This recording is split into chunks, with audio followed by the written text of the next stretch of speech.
Hey there, my name is Jordan Fox, and today I'm just doing a blushing video for a friend of mine who has a doll that looks a little bit flat in photos. And so I'm going to teach you how to do blushing today. And you can do this over top of existing face-ups, which is what it is that they want to do.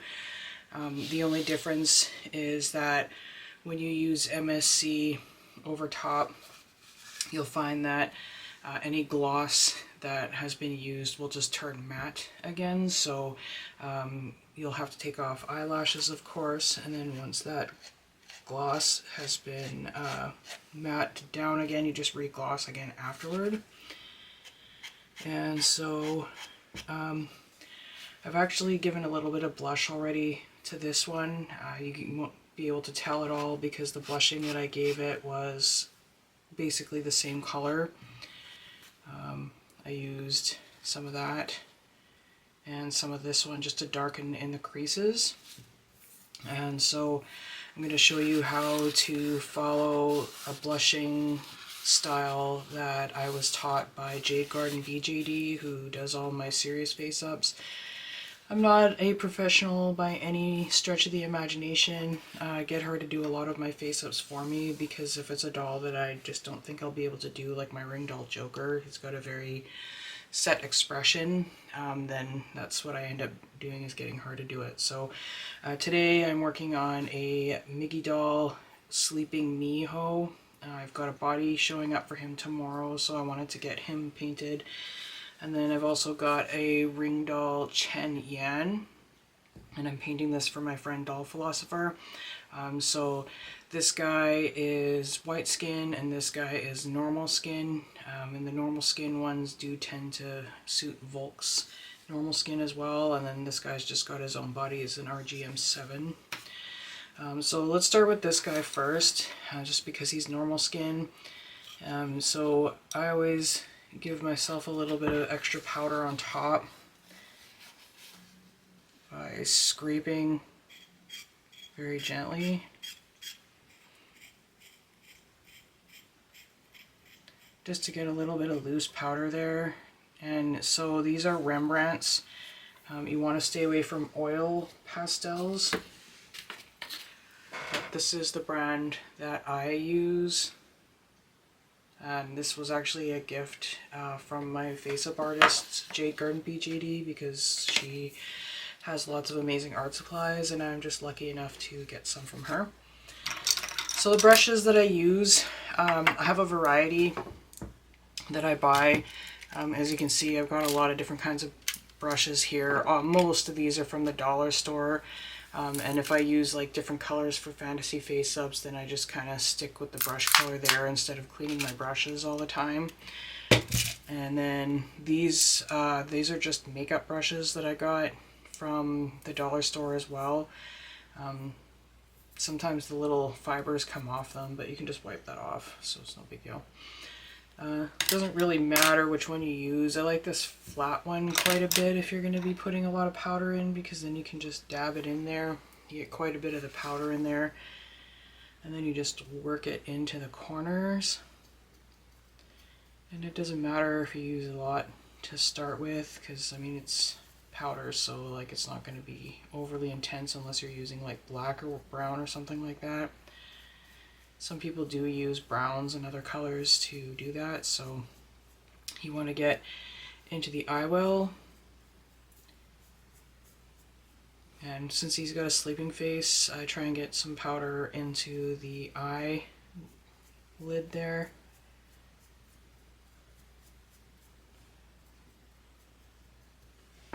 And then the other points that you want to do are the forehead.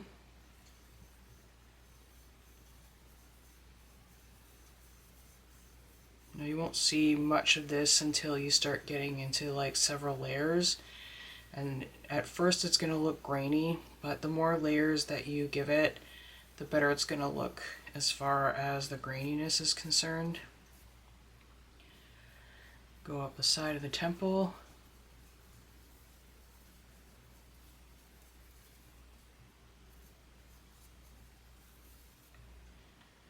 And then for boys, you can give them the cut in the cheek.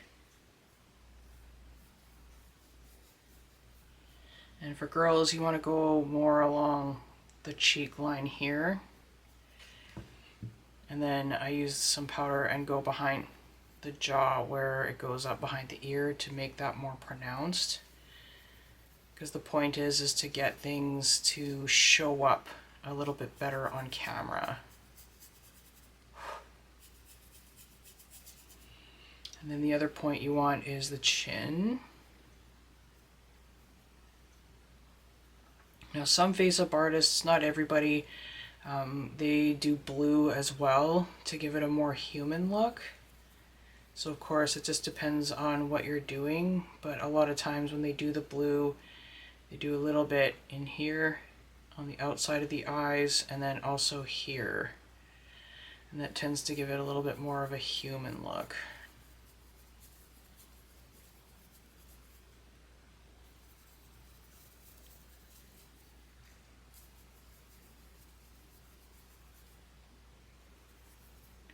The other point you want to do is the ears. This you can just do super messy, doesn't have to be precise. Because then what I do after that is I just take this to wipe the surface levels like that off, and then it just stays in the crevices and makes it look more natural. I also like to do the little lip divot just a little bit. And I sometimes give it a little bit on the lips just to kind of get the color started so you can make a more natural color.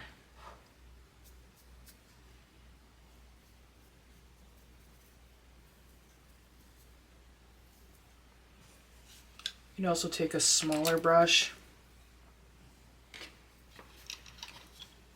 and get inside the nose.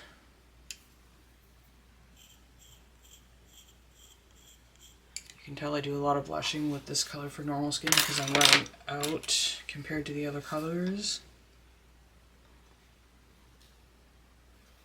You just pick up some of the powder on there and then drop it in and just daub it in there and then smush it around.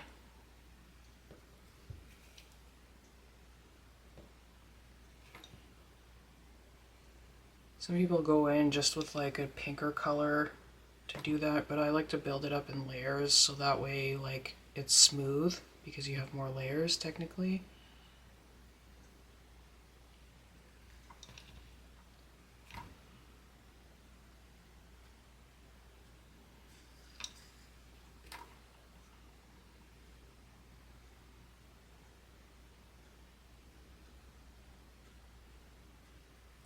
So that's pretty much a layer on this guy. Like I said, I already had one done, so I don't know if you can really tell, but there is color to it. I can see it from my end here on the chin and the eyes and stuff like that. It doesn't look so flat as he did.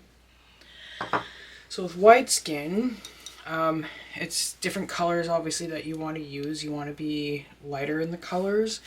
So instead of this pink color that I used for this guy, I would probably start with some white just to give a base powder, and then the lighter yellowish color, but it just depends on the face up that you want to do as well.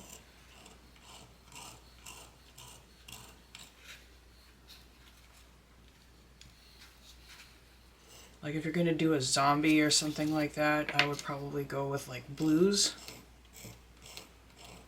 or greens or purples even. Purple is actually really good because purple is the opposite of yellow. So you can use a little bit of purple if you want.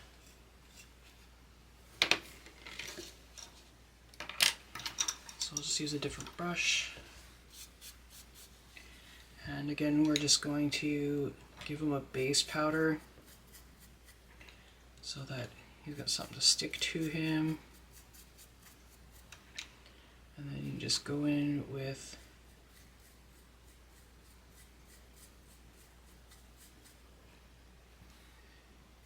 now, if you're going to be working on a face up and you just want the blushing to be like a little bit more depth with pictures.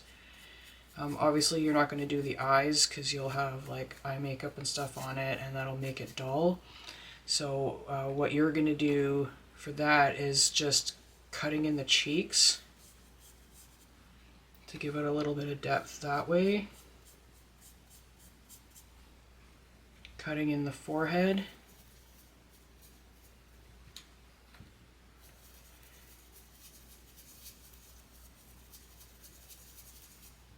And if you have trouble kind of figuring out even like on your doll, because like dolls are all different, some have wider faces, bigger cheeks, wider heads, smaller heads, you could always reference how drag queens do their faces, because they have like kind of like a setup of the face where they can show you how to do it. I'll see if I can get a picture on afterward. So chin.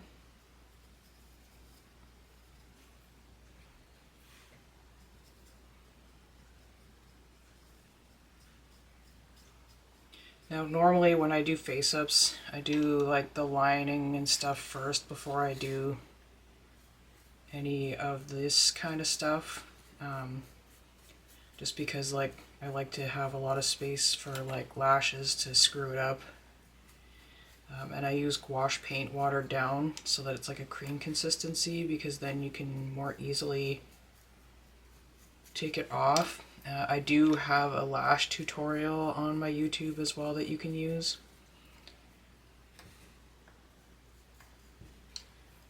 So another place that you want to do if you're going over an existing face up is the nose, just a little bit.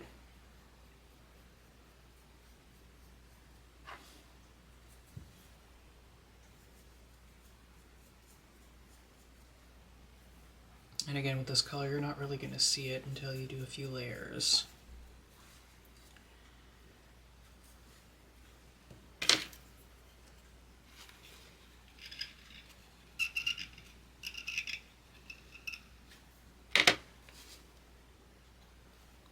Under the chin, or the jawline.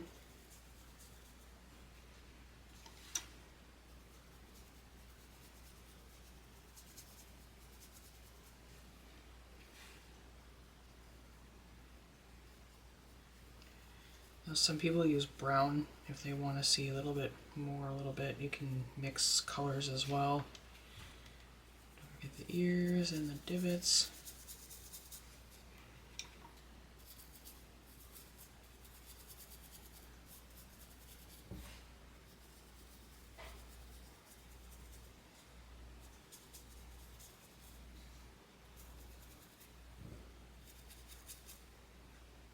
Temples.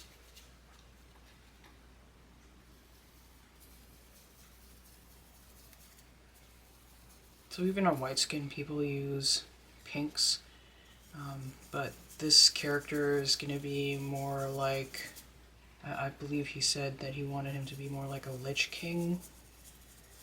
So the face up I'm going to do on him is going to be a little bit more kind of death looking, I guess. This is a doll that I'm going to be doing quite a bit of modifications on for him and some styling for him. We're doing an awesome trade. He's helping me with my books, and I'm going to give him a doll for his awesome efforts.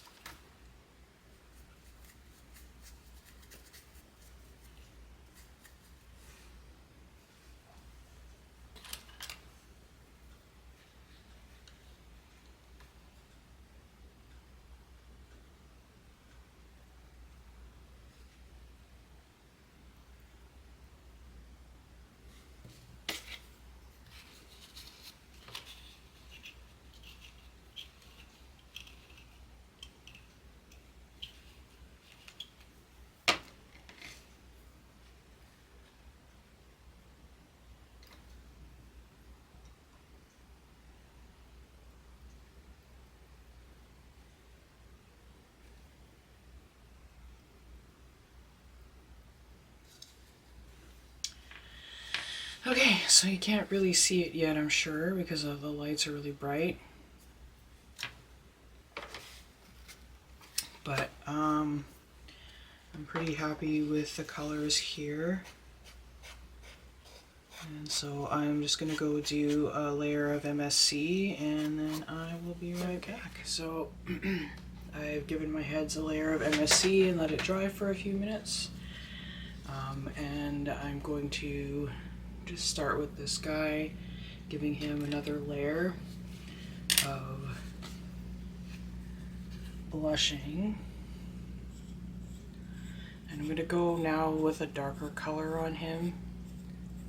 Now that I've laid down the foundation of the lighter color, kind of just give me a guideline of where I want it to be, where I want it to look.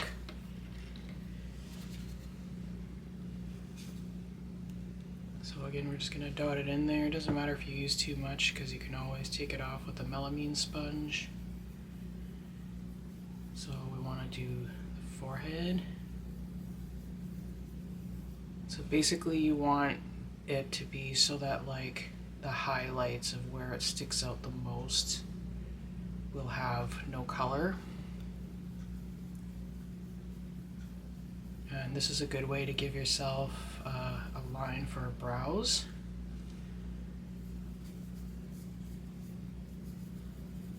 And again, you can do multiple layers to give it an overall smoother appearance.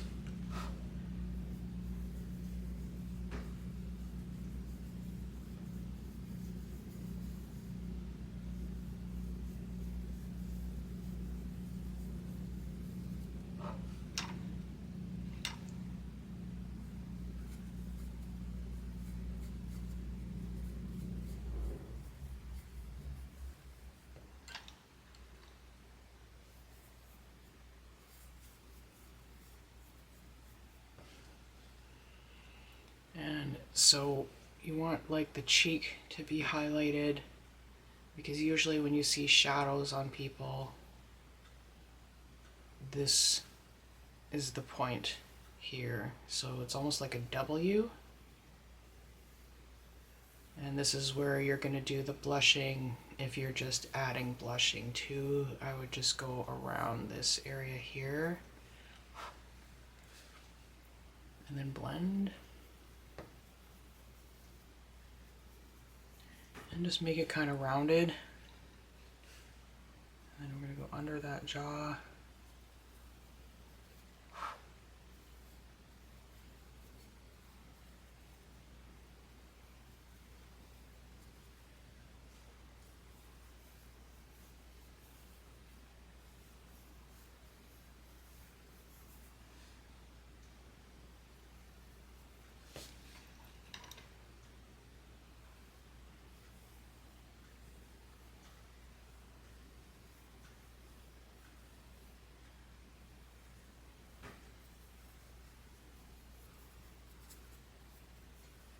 If you don't like how heavy it is, again, you can just use the melamine sponge to take it out of the spots you don't need it to be in. Like that. But don't forget when you do that, it actually does take off the MSC as well.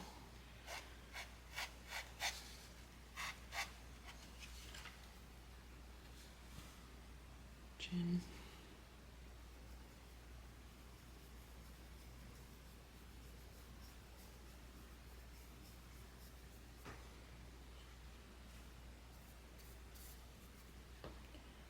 Side of the nose.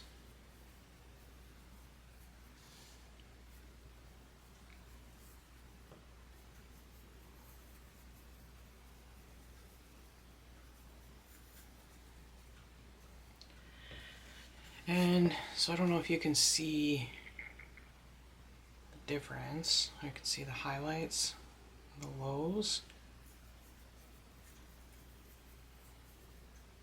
But I mean, this is always going to look kind of rudimentary until you get the layers down and you get eyelining and stuff like that.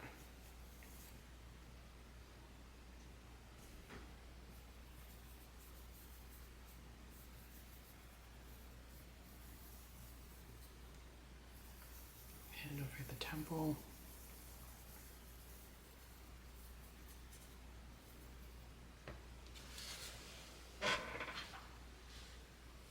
So here is an example of a more professional face-up.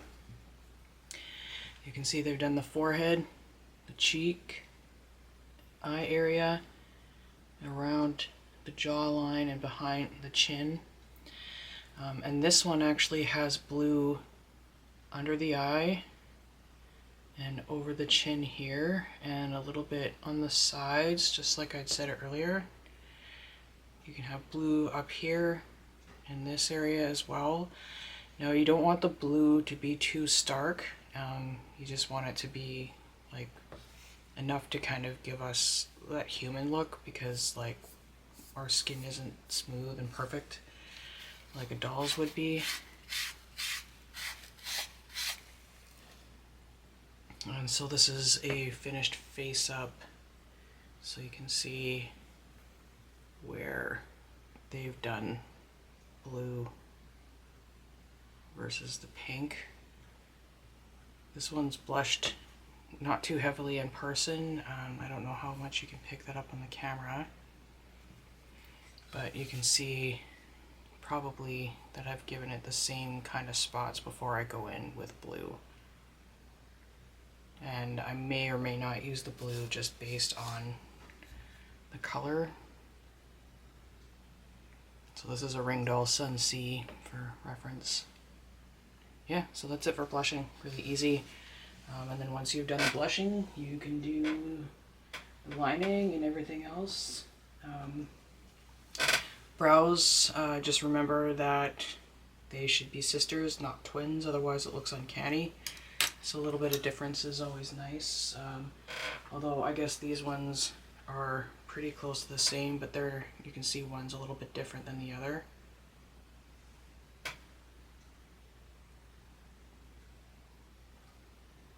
And that's pretty much it.